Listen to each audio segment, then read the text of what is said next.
আজকে নিরামিষ খাচ্ছি প্রতি শুক্রবারে। বন্ধুরা, আপনারা তো জানেন আমি প্রতি শুক্রবার নিরামিষ খাই। এই গোবিন্দকে অন্ন দিচ্ছি।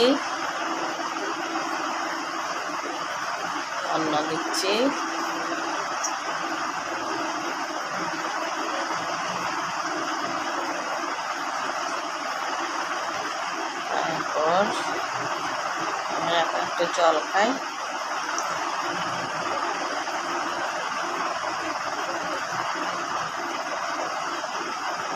আজকে ডালের বড়া করে সবজি দিয়ে, মিষ্টি কুমড়া, আলু, ঝিঙে, বরবটি এগুলো দিয়ে নিরামিষ একটা তরকারি রান্না করলাম। আর ওদের জন্য মাছের তরকারি আছে, সেই জন্য আমি আর কিছু করলাম না। আমি নিরামিষটা দিয়ে খেতে পারবো।